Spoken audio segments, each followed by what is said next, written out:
The whole of this crazy society is based on money. Ironically, money that has never, does not, and will never exist. It's just figures on a screen.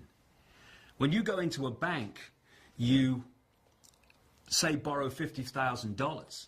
What does the bank do? It doesn't print any more money. It doesn't move any precious metal anywhere. It just types into your account $50,000, which it has pulled out of fresh air. And then you start paying the bank interest on the $50,000. So the whole money system is like, you know, in those cartoons where there's a chase going on and all the cartoon characters are chasing each other, and eventually they run over the edge of a cliff, and they don't realize they've run over the edge of the cliff, so they keep running straight ahead on fresh air. And then someone looks down, realizes they're on fresh air, and bang, down it comes. Money is created in an amazing way. Since there is no backing to money anymore, there used to be gold or silver behind money. In those days, money was created when there was a certain amount of gold or silver that was brought into the bank and put into the vault. Then the paper money was issued as more or less like a receipt. Say, we got your gold or your silver in the vault, here's your receipt. It's got a little, it looks like this, and it's got all kinds of decorations around the side. It says you got $10 or $20 worth of gold or silver. It's a receipt. That was how money was created, and then you could bring the receipt back at any time and get your gold or silver swapped back out. That's the beginning of the process. Well, it didn't stay that way very long in history, because the bankers discovered that while they're sitting on all this gold and silver and people are circulating these receipts, that very seldom did all of the receipts come back, or even very many of them. People were very content to let the gold and silver sit there and just use the receipts. So the temptation was so great that they began to issue more receipts than there was gold or silver. So what you would do is you take your gold down to the blacksmith who had a safe, and he would give you a certificate saying, yes, you have a pound of gold in my safe here, and he would guard your gold, but he'd give you a certificate. Well, when you went to buy a round of drinks for your friends at Harry's bar, you wouldn't use gold, you'd use the certificates to pay off, you know, the drinks. And then those certificates could be redeemed at the blacksmith's place. Well, the blacksmiths started seeing that nobody came back to redeem their gold. They just kept circulating this paper. And that became, you know, the way that people carried on. Well, pretty soon the blacksmith figured out, well, you know, if they're not coming back for their certificates, I could probably print up a few certificates and nobody'd know the difference. And that was the beginning of fractional reserve banking, as they call it, in which the money supply begins to expand. And it's artificially expanding because of a decision made by the bankers and later on by the politicians who went into partnership with the bankers that this was an acceptable practice. Of course, the danger with that is that if all of the, or even a substantial number of the depositors did want to take their receipts back to the bank and demand their gold or silver in return, there wouldn't be enough to keep the obligation. And so there'd be a run on the bank, and the banks would have to close their doors, and in some cases they'd actually go out of business. They'd be bankrupt, and people would lose their deposits.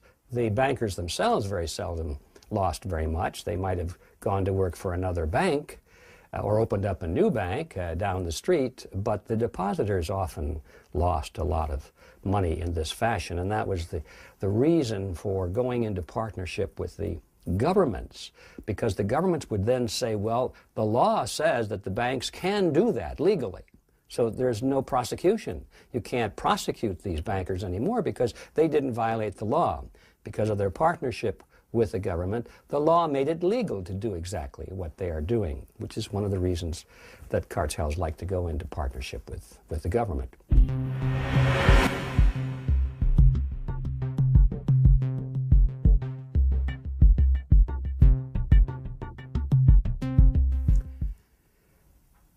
The Federal Reserve is a strange creature. There's nothing quite like it out there. Most people think that it is a government agency and that it's here to protect the best interests of the common man. But the truth of the matter is, when you cut through all of the debate and all of the research, you come to the startling realization that the Federal Reserve System is a cartel. It's a cartel, no different really than a sugar cartel or an oil cartel or a bean cartel, happens to be a banking cartel. And that means that it is private. It means that the big banks of the United States came together in 1913, and they convinced Congress to pass a law that we call the Federal Reserve Act.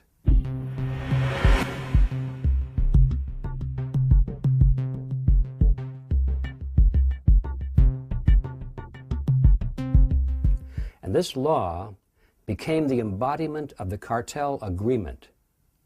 You see, what cartels do generally is they decide that they don't want to compete with each other. Cartels are made up of different separate companies which on the surface appear to be competitors. And they decide they don't want to compete with each other. They want to improve their profit margins and solidify their position in the marketplace. And so they want to get rid of competition, and they decide they're going to fix prices or divide up product or geography or something like that. And they come to cartel agreements to reduce competition between themselves. One of the problems with cartels is that it's very difficult to enforce those rules and regulations, those agreements. How do you do it? If a member of the cartel wishes to drop out and say, I don't want to play anymore, there's nothing that the other members can do, unless they have made that cartel agreement into law. Now, if they've taken the cartel agreement and they've passed it through the legislature of the nation, now it becomes law, and now when one of the members tries to drop out, they can call the government into play and use the police force of the nation to enforce the cartel agreement, which is why all cartels love to have government involved as a partner. And that is exactly what happened in the banking industry in the United States back in 1913. The Federal Reserve Act is nothing more or less than the laws, or the rules and the regulations, the cartel agreement of the banking fraternity. It's how they decided they would reduce or eliminate competition between themselves, and they brought the federal government into it, the Congress, to pass that in the form of law.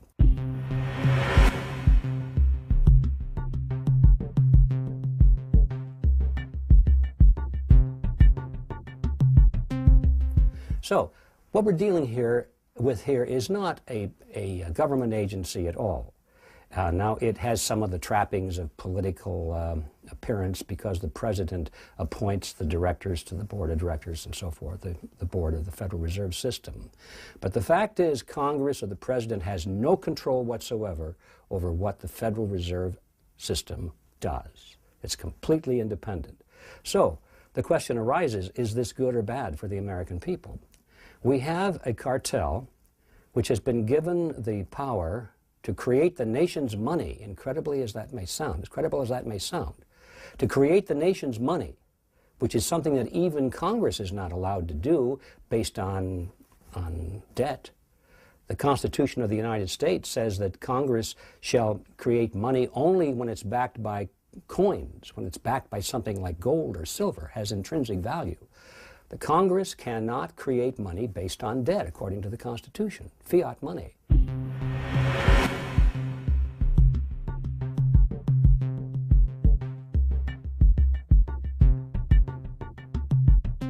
Congress actually gave that power, which it did not have, to this cartel, the banking cartel, which we call the Federal Reserve System. It's an amazing power. And so the private banks of America have a monopolistic power to create the nation's money, and they create it out of nothing. There's no gold or silver backing behind it at all. And it's completely up to them as to how much they want to create, when they want to do it, and so forth. They can expand or contract the money supply. Now, supposedly they do this in the best interests of the American people. I mean, when the chairman of the Federal Reserve Board is called to testify before Congress, and he gives his little speech. He says, well, we had to raise interest rates today, or we had to lower interest rates today, whatever the case may be. He doesn't say we did this because it was in the best interests of our banks. He always says, well, we did this for you folks. We did this for the American people. We did this because we were concerned about the economy heating up, or we're concerned about the economy lagging behind. And we don't want people to be unemployed. We don't want inflation to be too high. It's always for the American people. But the truth is, it's a cartel. And all cartels act with the primary instinct of preserving their own best interests first. So is this in the best interests of the United States and of the American people? It is not, because that means that the money supply, which is the lifeblood of everything we do, is totally controlled by a relatively small group of people who we don't even know their names in most cases. And they are using this power to the benefit of the banking system, not to the benefit of the United States.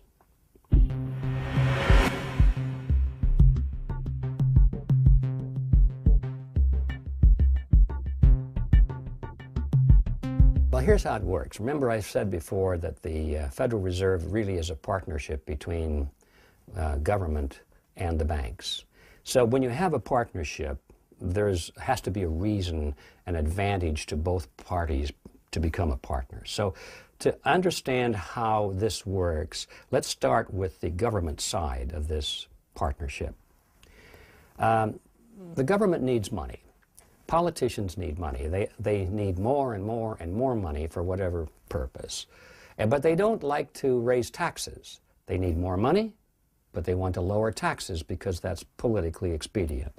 If they raised the taxes to pay for all of the government projects, why, there'd be such an uproar among the taxpayers that these guys would be voted out of office at the next election. So they don't do that. They increase expenses, and they try and keep taxes low or lower than normal. How do they do that? Well, they borrow it. That's like anybody else would do. If you want to spend more than you take in, you can borrow. You can steal it, of course, which I think is another good analogy. But in this case, let's just stick with the part of borrowing it. So the government goes on record and says, we want to borrow money from the public. And so they offer these government bonds or certificates of some kind or another, treasury notes and bills, depending on their maturity dates. And they offer to pay back that money within a certain period of time, plus interest. So now they have this more money that they needed. The trouble with that, of course, is that after the period of time elapses, they've got to pay it back. Well, lo and behold, when it comes time to pay it back, the politicians are still spending more than they're taking in taxes, and so they don't have it to pay it back. Not to worry, they'll just borrow some more. So they go through a cycle. Well, this time we'll borrow enough to cover the old loans plus the interest and plus a little bit more to expand our government operations. And this goes around and around and around, and we have this thing called the rising national debt. It just keeps getting bigger and bigger and bigger because the politicians are never expecting to pay back those original debts. And in fact, they never will. And you'll see how that works in a moment. They know they never will. The money system will just fall apart before they ever have to face that problem, and that'll be, you know, their children and their grandchildren having to deal with that one.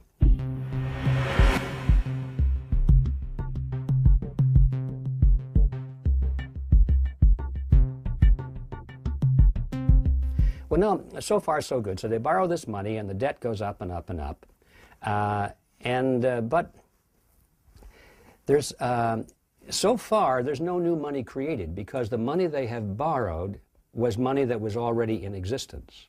Let's say that I wanted to buy a government bond, so I loan money to the government. No new money is created. They just got some of the original money back in the form of a loan.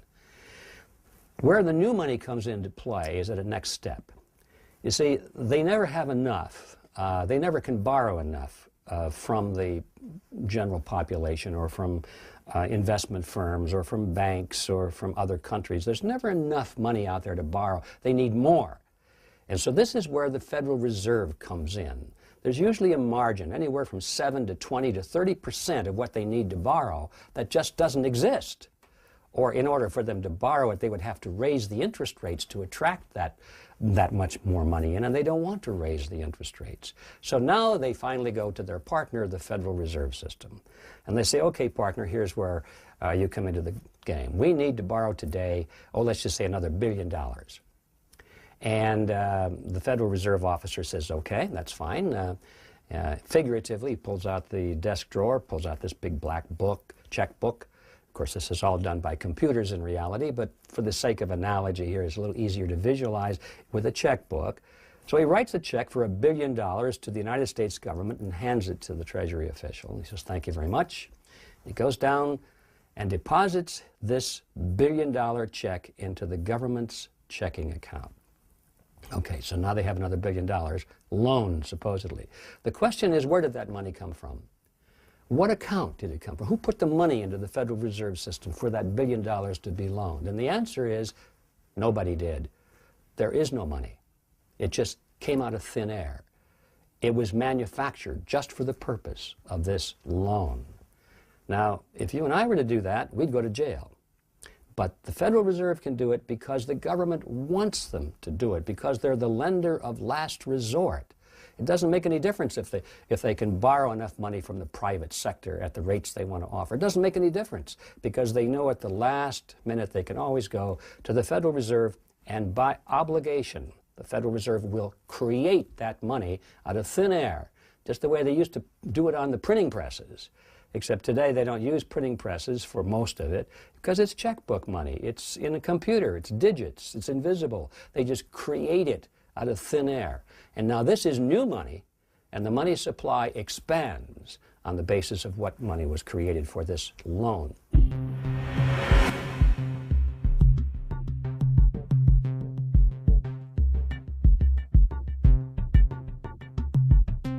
Now that's just the beginning of the cycle.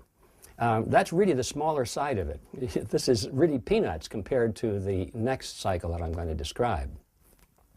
So far we've talked about why the government is in this partnership, and we can see that their primary motive is because they can have access to any amount of money that they might need at any time without any questions, at any rate of interest they choose to offer. Not a bad deal. But now let's see what happens to that money.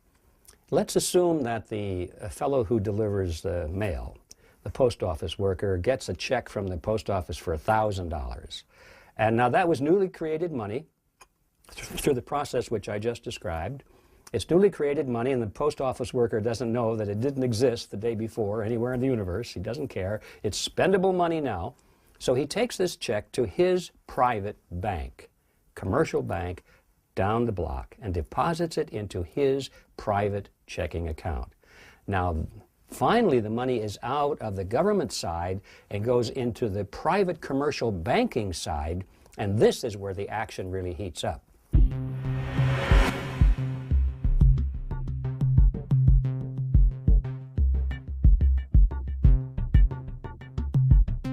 If I were the president of the local bank where this $1,000 had been deposited, I would have been able to stand up in front of the people there in the bank and say, "Attention, everyone, this gentleman just deposited $1,000 into our venerable bank." And everybody would be happy because generally people go to the banks to borrow money. A lot of them do. And so they know that if there's money on deposit and there's lots of money to lend, generally that means that the rates of interest are low. So people are happy to know that we have money to lend. You might ask me, well, how much money do you have to loan? And I'd say, well, how much do you need? And you would say, well, I was looking at a used car, $9,000 would be about right. And I'd say, I can do that. But you would say, I thought he just deposited $1,000. I would say, yes, he did. And this could go back and forth, and you'd say, well, how can you loan $9,000 when he only deposited $1,000? And if I were a good banker, I would say, don't worry about it, sir. It's all quite legal. It's all regulated by the Federal Reserve System. It's entirely possible, and indeed it is, because according to the Federal Reserve regulations, which, don't forget, are created by the banks for the banks, all the banks have to have, at the current time, is 10% of their deposits in reserve compared to the amount of loans that they put out. 10% in reserve. So if you take $1,000 and you put that in your accounting ledger under the heading, and you put the word on the top that says reserve, now you've got $1,000 in reserve, and that's 10% of $10,000, which means you can loan $9,000 and still have 10% reserve. So now the banks can literally create $9,000 out of thin air and still be quite legal because they've got 10% in reserve. Now, that's kind of an oversimplified way of explaining it, but basically that's the accounting that goes on. So the banks will be able to, I would, as a banker, would be able to create $9,000 out of nothing and loan it to you at interest. Now, just think about that for a minute.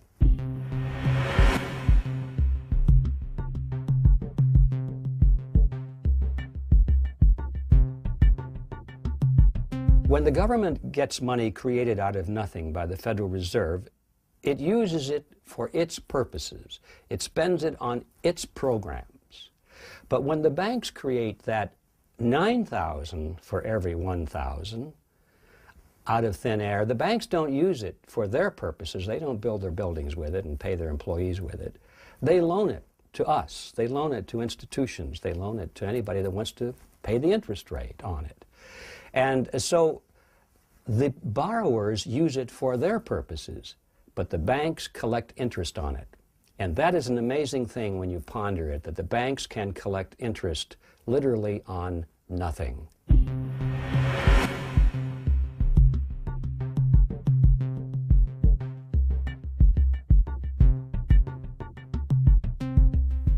So when the banks say we're going to earn 3% or 3.5% on the money we have on deposit, they're not telling you the whole story, because that money on deposit is used to leverage the creation of 9 times more money. So whatever that interest rate is, you can multiply easily by 9, and that's closer to the real effective interest rate that the banks are making. Or if you wanted to be more authentic, you would say, since this money didn't exist, in fact, there is no money, they're collecting interest on nothing, then the interest rate really is infinity. So it's not a bad business to be in, you might say, which is why, of course, the banks are doing pretty well. And so you're able to create, for every $1 billion that's created out of nothing in order to loan to the federal government, now the commercial banks are in a position to create an additional $9 billion and push that into the economy, also created out of nothing, but push that into the economy in the form of private loans. This is how money is created, not only in America, but now in most of the world, which follows this general pattern. Actions have consequences. This creation of money and expansion of the money supply has a consequence. And not only can the supply expand, but it can also contract. And so we have this boom-bust cycle, which would be very difficult if money were based on gold or silver, because the supply could not expand or contract rapidly or at the whim of some committee or some political group or some motive like that. It depends on how much gold and silver there is. In the days when money was backed by gold and silver, the supply of money remained very stable. It expanded perfectly in proportion to the expansion of the population and an expansion to the economy. So there were no booms and busts in those short periods of time when government didn't allow banks to create money out of nothing.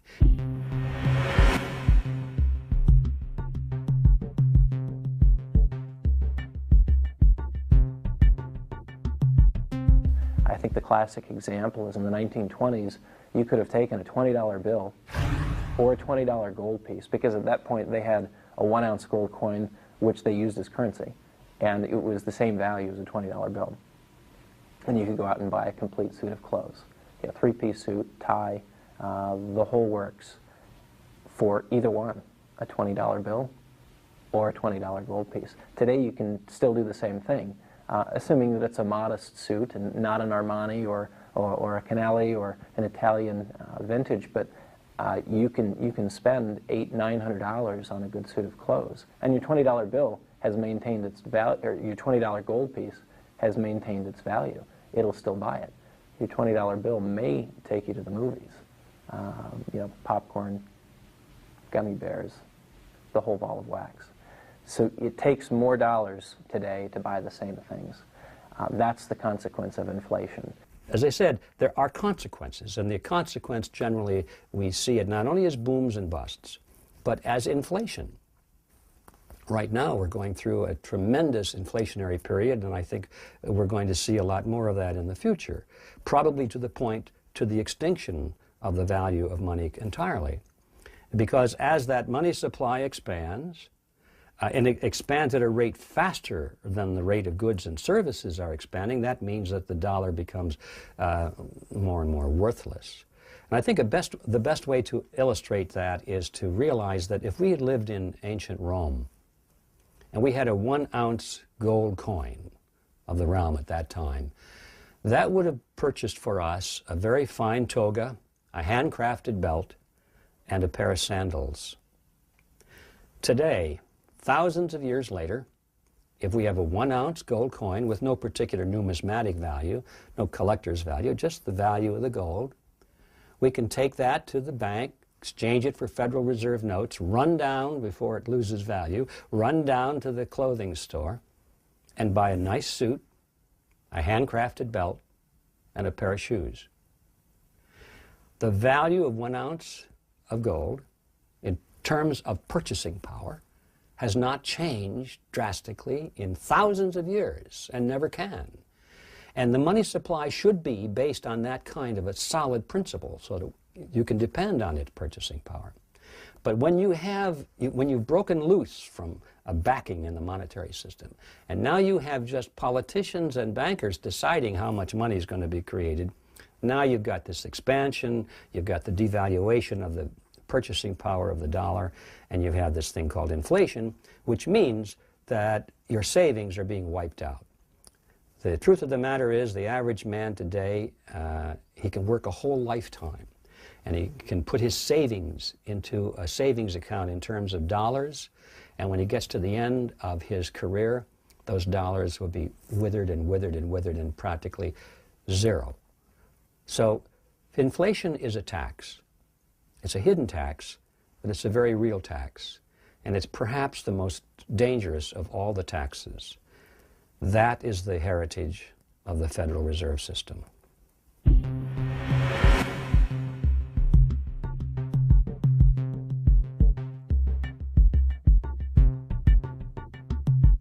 The only thing that has kept the United States economy going in the 21st century is the expansion of debt. It's all based on a buildup in consumer and government debt. The main way they kept it going was they gave credit cards to everybody. And if you maxed out this one, you started on another one. Even more important, Alan Greenspan, in order to cover up the job loss from offshoring, put interest rates down to an enormous low and created a housing boom, because what's important to people is not the price of the house, it's the monthly mortgage. And when you get rates as low as Greenspan had them, the monthly payments drop. When monthly payments drop, housing prices tend to go up. And so people who already had a house saw big rises, and they refinanced the house and took out the money and spent it. And so we've had an economy moving along in the 21st century because people are running up credit card bills, and because they were refinancing rising house prices and spending the equity they had in their homes. Now, what's happened? The housing boom is over. There's a bust. Associated with that bust, we have these very curious financial instruments, these subprime loans that were packaged and sold as derivatives, and now they are tending to bring down the entire banking system. And what are financial institutions holding these subprime derivative, these securitized packages? What they're doing to maintain their balance sheet is to sell off their good assets, their stocks in good companies, their bonds that aren't in trouble. And so that's pushed the stock market down, do you see? So the balance sheets of the banks are impaired. No one knows where this is going to end. We've had dire predictions. I don't know where it's going to end either. But these huge amounts of these subprime derivatives and securitized loans that people hold. There's no market for them. No one knows how bad the hit is. And so now the Fed wants to ease money and put more money into the system, but the banks are impaired. Do the banks, who they're going to lend to? They're going to lend to consumers who can't hold on to their homes from their mortgages, whose credit cards are maxed out. Do you see what I'm saying? Throughout history, no nation has ever abandoned a solid monetary system. No nation has ever taken on fiat currency, which is the currency without solid backing, without having its economy destroyed. There are no exceptions. And I see nothing that gives the United States a free ticket. I don't see any reason that the United States should be exempt from this law of history. It seems to me that we have gotten by pretty well, even though we have followed terrible economic practices. We have delayed the day of reckoning, primarily because the United States dollar was the international exchange dollar. It was the dollar of settlements. And everybody wanted it.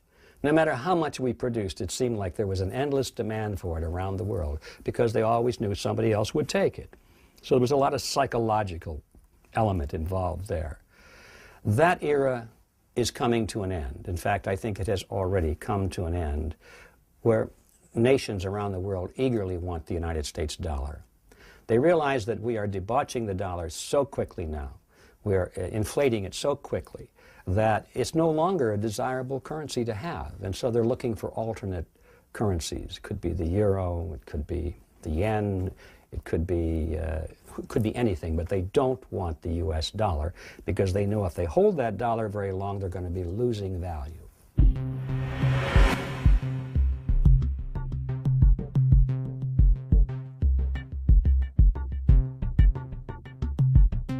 The power of the United States rests mainly on the fact that the United States dollar is the world reserve currency. It's been that way since the Second World War. What does it mean to be the world reserve currency? It means that you're the world money and that you can pay your bills in your own currency. If you're running trade deficits, for example, in order to pay your bills, you don't have to sell enough of your goods, export enough to earn the money to pay the other countries for their goods and their money. You just pay it in your money. It also means there's a great demand for your money because it is the reserve of all the foreign central banks. The foreign central banks keep their reserves in your currency. This means there's a huge market for your currency. It means that markets for your assets denominated in dollars, is vast. This means you become the world financial center because any instruments, any investment instrument issued in dollars is liquid. It's marketable anywhere. So these are enormous advantages. They're the advantages that Britain once had. When you lose that advantage, you lose a lot. Now, the United States is in the process of losing that advantage. It's losing it because over time, since World War II, other nations have rebuilt, and we're no longer the only country that can make things. And so you have trade pressures. We also have a new development, and that is offshoring. What many American corporations have learned is they can increase their profits by discharging their American workforce and having their products that they sell in the United States made abroad, in China, for example, or India, where there are vast, underutilized supplies of labor. And there's pressure on companies from Wall Street to improve earnings. and the pay packages of top management are related to performance. So now that it's possible, with the collapse of world socialism around 1990, American firms have been moving more and more of their production for American markets offshore. This is doing two things to the economy.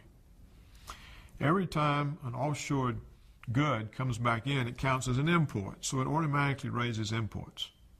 So every time an American firm moves a factory abroad, American gross domestic product goes down, foreign gross domestic product goes up, and the trade deficit goes up, or imports go up, which makes the trade deficit go up. So what we now see is we consume about $800 billion every year in goods, more than we produce.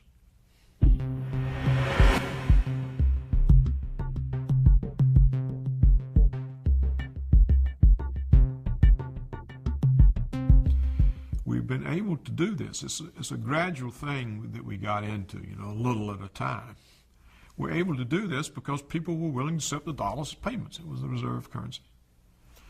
Now they have huge numbers of these dollars, and they're beginning to wonder about it. They're beginning to say we're really overweighted in our investment portfolios with dollars. And there's a less inclination. And therefore, what we've seen during the last 6 years of the Bush administration is an enormous decline in the value of the United States dollar in relation to other hard currencies, particularly the euro. When the euro was first issued, it was €1 to $1. Today, it's $1.52 that you have to pay to get €1.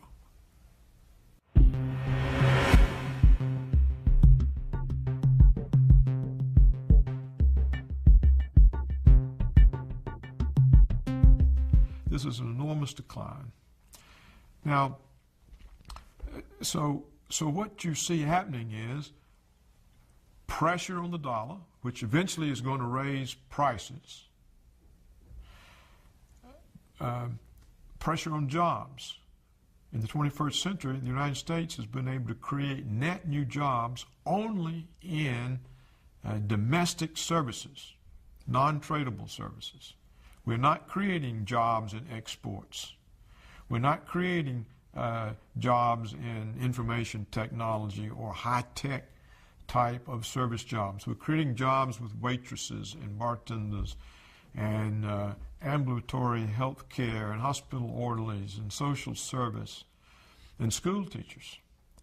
So that what were very strong and important ladders of upward mobility so people could rise up into the middle class and higher are being dismantled by the offshoring of middle class jobs and by the importation of foreigners on work visas.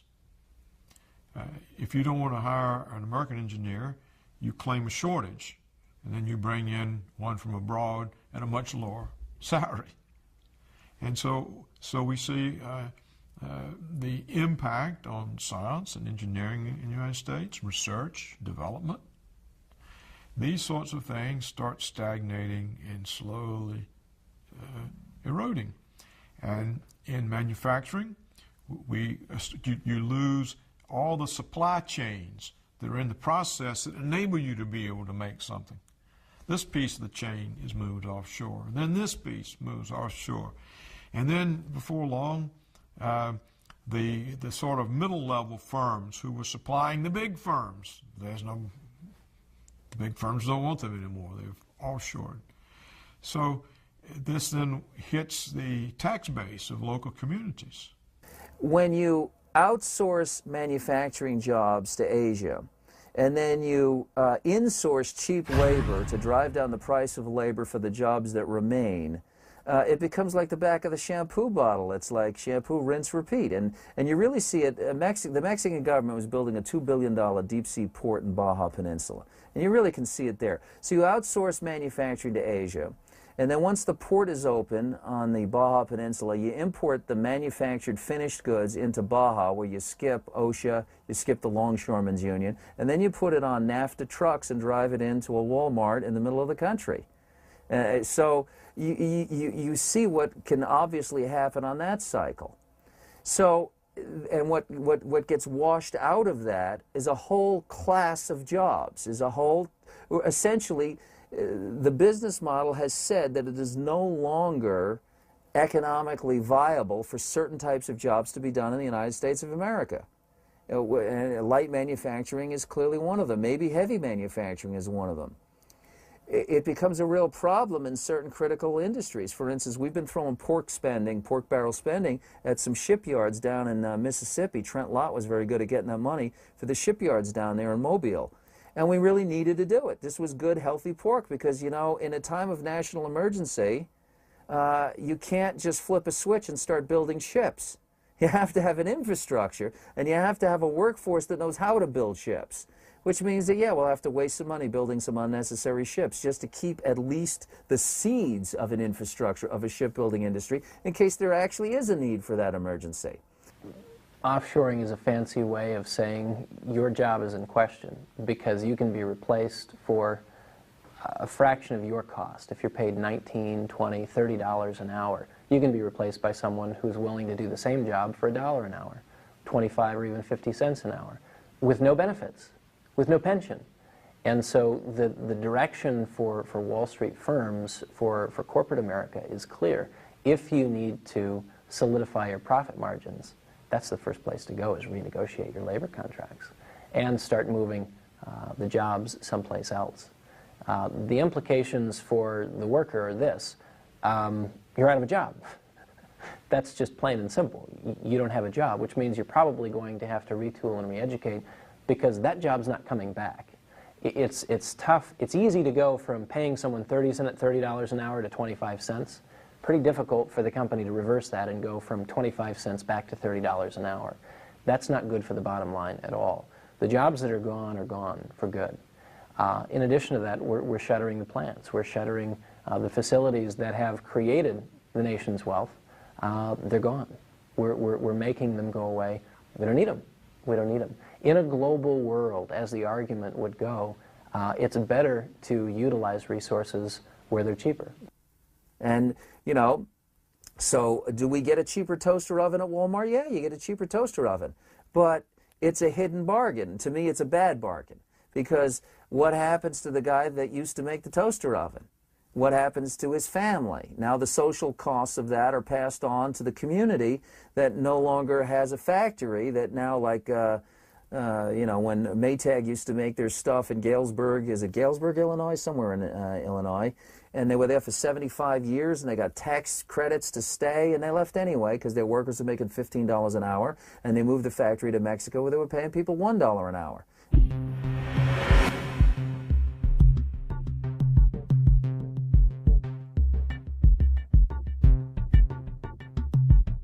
The enormous expense of all this, the red ink, it's a deficit, is financed by the Chinese and the Japanese, who use all the surplus dollars they earn from their trade surpluses of the United States to buy U.S. government bonds.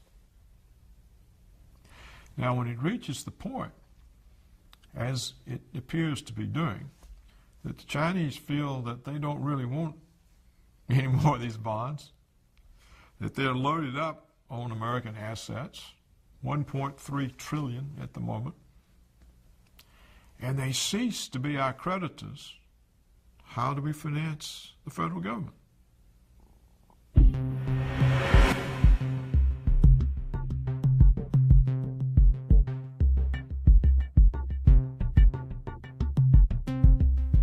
The American saving rate is about zero, so the Americans can't buy the bonds. People haven't had any, the median income of families has not gone up in the United States in a couple of decades, perhaps longer. There's no growth in the real income of anybody outside the very highest income levels. So, and they're all struggling. They're drowning in credit card debt. Many of them now can't deal with their mortgages. How are you going to raise the taxes? So if you put all that together, you can see that it's headed to a new kind of crisis. And if the United States government wakes up one day and has to deal with the fact that the dollar is no longer accepted as reserve currency, what is it going to do? I think the end of the era is upon us. All of those dollars that they generally call euro dollars that are all around the world, what are those people going to do with them? They don't want them anymore. So they'll start looking for ways to send them back to the United States and buy things while they still can, before the value is completely gone. And so we're already beginning to see this reversal of the cash flow back into the United States. And the money is coming in tremendous quantities. So not only do we have, oh, by the way, why is it coming in? What are they doing with it? Well, they're trying to buy up our goods and services, or buy up our politicians, or buy up real estate or corporations. They're even buying up banks now, you might have noticed. They're sending this money back to the United States to buy a strong interest in some of the biggest banks of America. The banks need the money. And sometimes the pundits will say, well, look, we're getting capital back into the United States. No, they don't understand the difference between money and capital. Capital is wealth. Capital is ownership.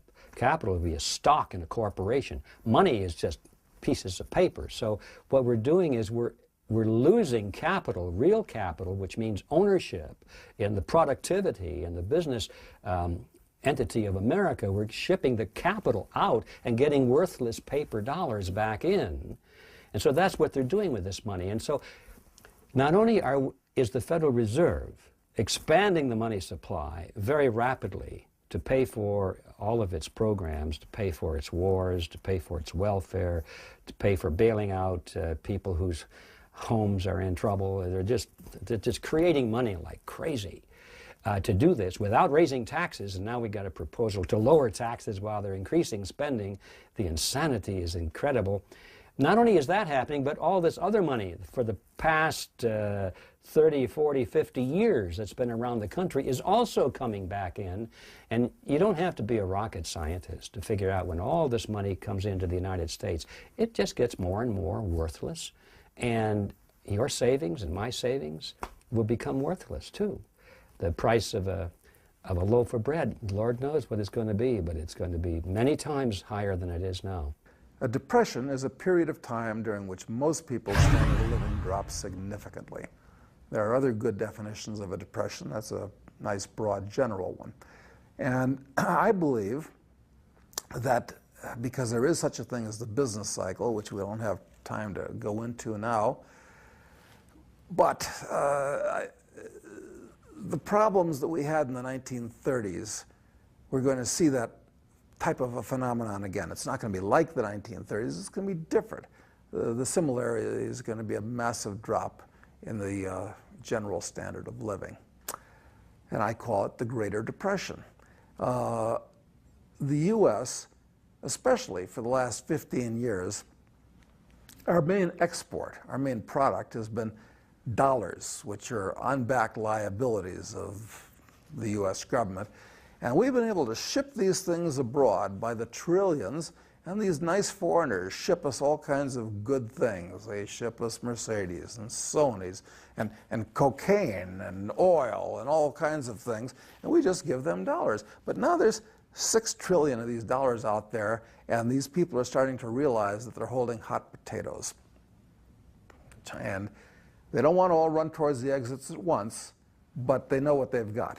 They've got just pieces of paper that are unsecured liabilities of a bankrupt government. And these dollars are going to start flowing back into the U.S.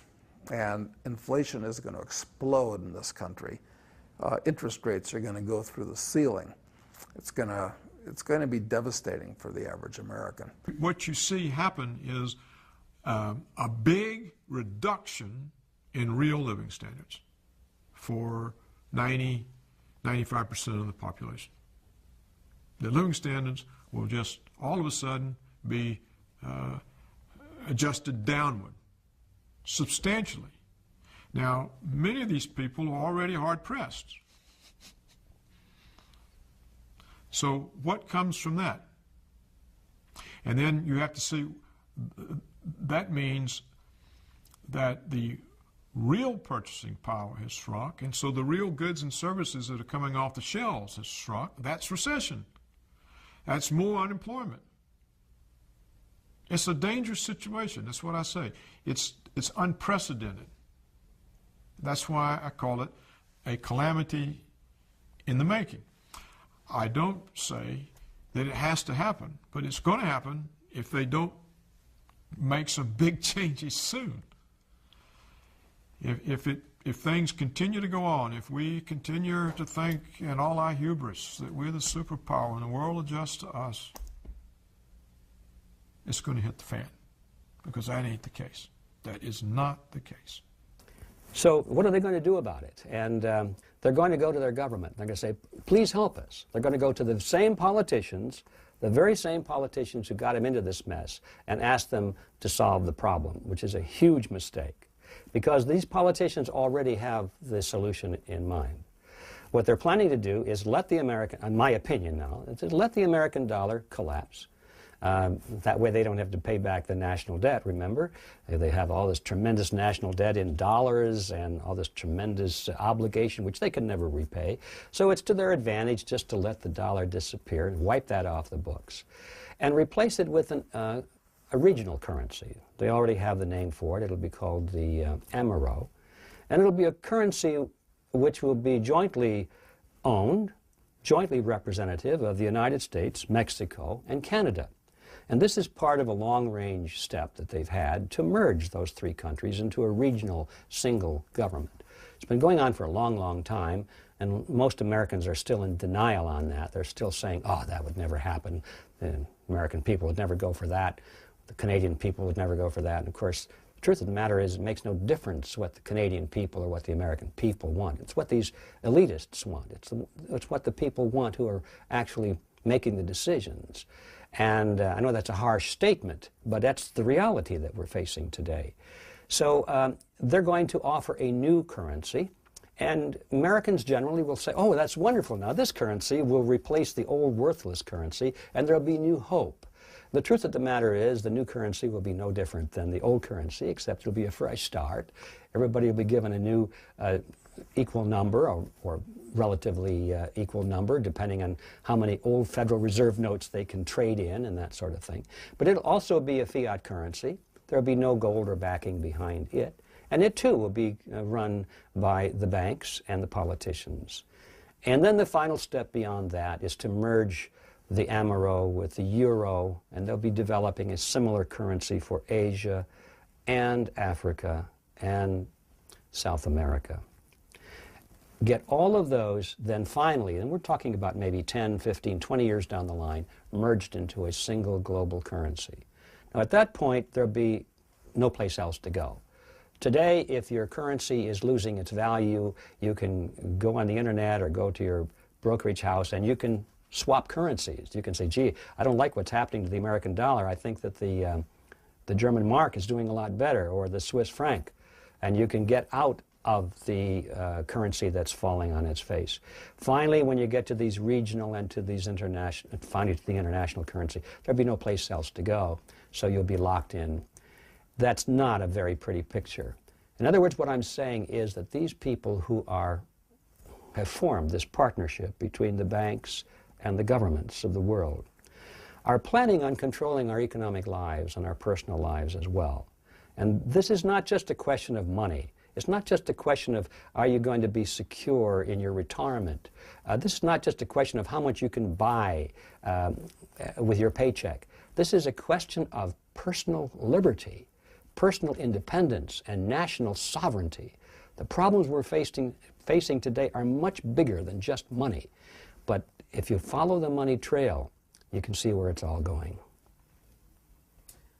To get the Amero, they have to first destroy the dollar, which is what the Trilateral Commission in the 70s said with Zbigniew Brzezinski and David Rockefeller. They stated, first the euro will rise by 2000, it will defeat the dollar will go down, then we will create the Amero, claim that it's competing with that, then we'll have fluctuations there, and we'll finally peg it at a global mark with a new global reserve currency that we issue and we control, pegged to oil. And that's why they got to control the oil, because whoever has the world reserve currency, people have to accept that for the buying of oil, which is energy. And that's the connection of the fiat currency to reality.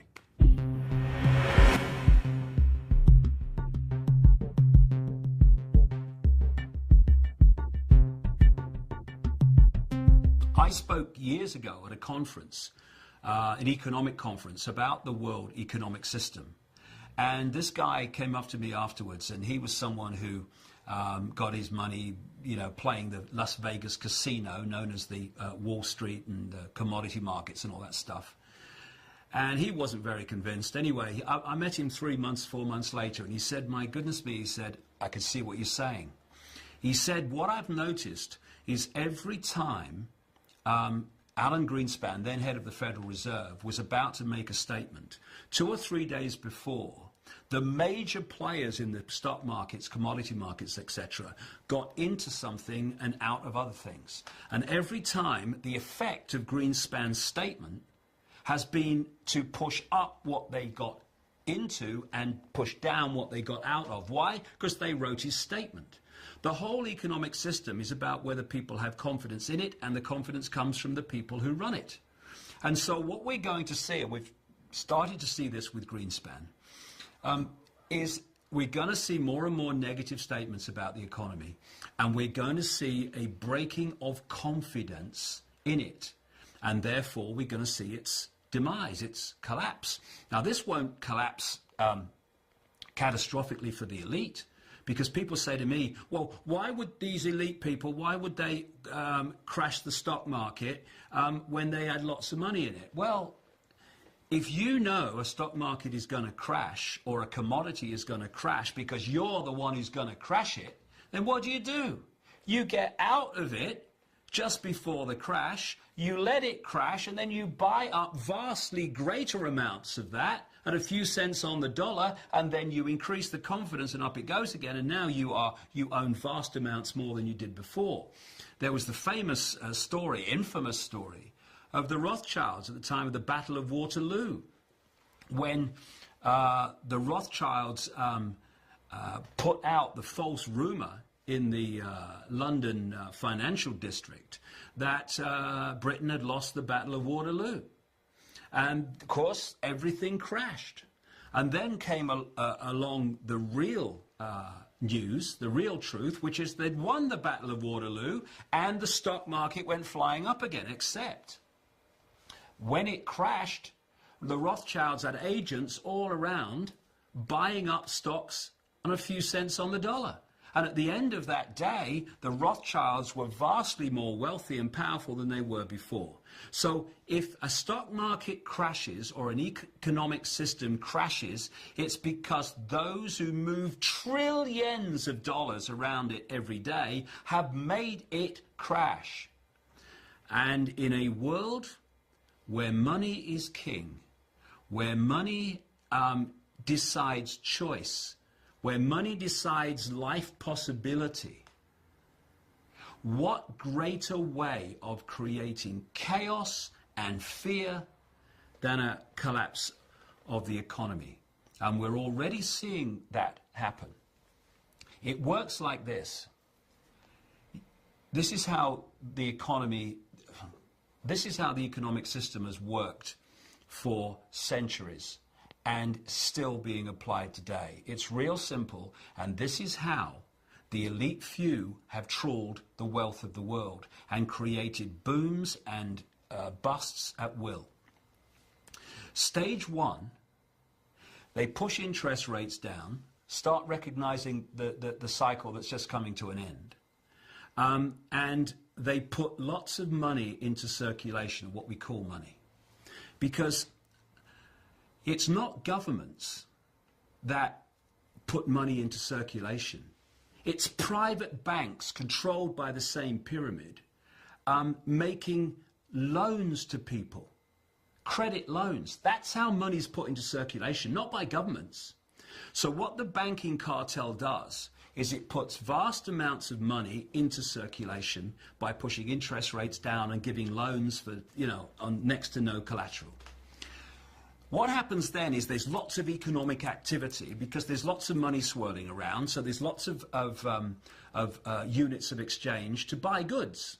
So what happens is people get more confident, they take out more debt themselves, because, we can have a bigger house now, darling. The economy's doing so well, we'll have a bigger car, we'll have 2 holidays, vacations a year now, or 3 maybe, because we're doing ever so well.